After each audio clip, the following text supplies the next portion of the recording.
Hey guys, welcome back.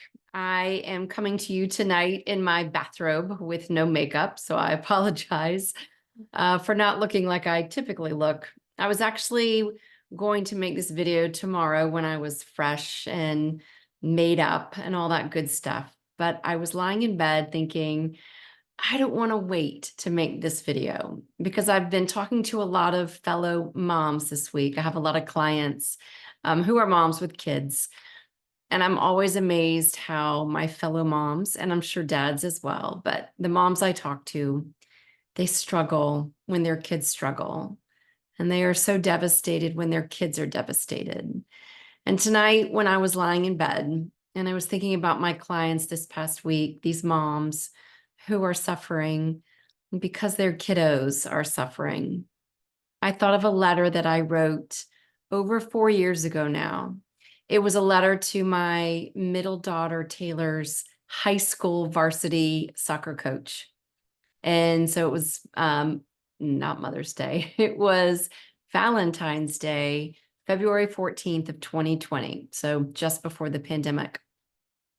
And my daughter, Taylor, who had played soccer her whole life competitively, literally since she was like 4, and had already played for a competitive travel team, as well as her high school's varsity team. Well, they got a new coach, and the roster was posted on Valentine's Day at 8 o'clock in the morning of all days and all times. And Taylor didn't make it. And honestly, I didn't know who cried harder, Taylor or me. I've never witnessed her so devastated, which, if you're a parent, you know it just crushes your heart. So a couple days, or actually I think it was a couple weeks passed, and I decided to write this letter. I saved this letter and I pulled it out. I've actually turned it into a blog, and I wanted to read it to you and then say a couple words. So for all my fellow moms out there, and dads too, but really the moms, because our hearts tend to break and they tend to be so tender when our kiddos are suffering. So here's the letter, and I hope it helps. Dear Coach X, a few weeks ago, something completely unexpected happened.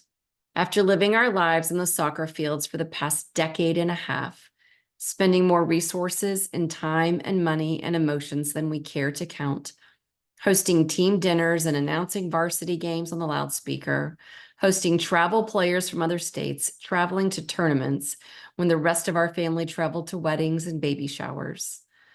After all that, you posted the new varsity soccer roster, and it didn't include our kid. And there were so many tears, I'm not sure which of us cried the hardest. And I just want to say thank you. And there is not 1 ounce of sarcasm in that thank you. Because of your decision, for the first time since I can remember, my kid and I are really connecting, on a deep level connecting. We're spending time together and we're having fun, and we're not stressing out constantly over how much playing time she'll have, or how to squeeze in homework, or how to find tiny moments of family time. We watch TV, cuddled up with blankets and popcorn. We make videos and sing loudly into pretend microphones. We dance like idiots, and we laugh until there are tears. We eat dinner together as an actual family. But more importantly, thank you, because you just laid a solid, unshakable layer in my kids' foundation. In a world where we break our own necks to ensure that our kids never fail, we sometimes unintentionally help them create foundations made of sand. And it looks so real and solid, those foundations of sand, until lo and behold, they're out in the world and something goes wrong, because it will. And that foundation of sand crumbles, and they are left to believe that they are failures, when in truth, nothing has happened except that life has come along and removed the things that were believed to be the source of their worth, their freedom, their value, and their security. Things like soccer wins, straight A's, college acceptances, and perfect first jobs.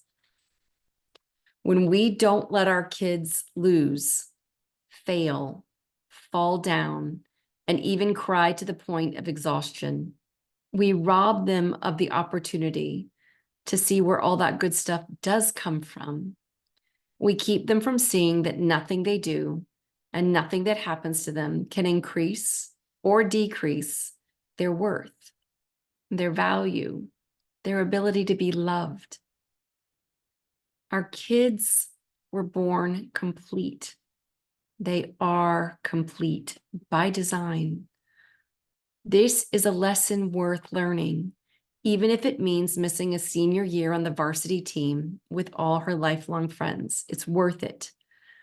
My kid fell hard that day, that fateful February morning, Valentine's Day, when the roster was posted.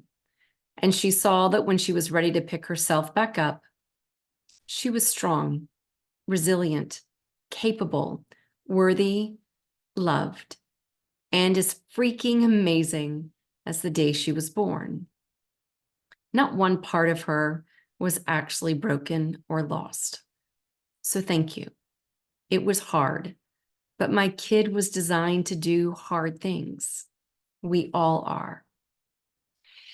A couple of years after that happened, my youngest daughter, Parker, was going through a really hard time. And we were all struggling, especially her dad and me, really struggling, watching her suffer, watching her really go through something we didn't know how to help her through.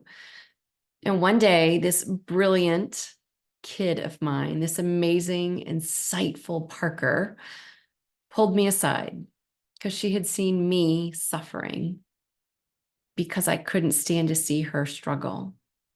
And she pulled me aside and she said, "Do you want to know the best thing you could do to help me?" And I said, I would do anything, name it. And she said, "I want you to go have fun, go out with your girlfriends, go do stuff, go enjoy life. I have enough stuff I'm dealing with. I don't need the pressure to make sure you're okay. I just want to know, Mom, that you're okay no matter what. Let me struggle. Let me go through this." And in that instant, I saw it. I saw what I had seen 2 years prior with Taylor, but had forgotten. Our kids are designed to fall down hard. They're designed to go through things that we cannot comprehend, and we as the moms cannot fix. And we'll do the things that we can do. Of course, we're moms. We will love them fiercely. We will be advocates for them. We'll do the things that love points to.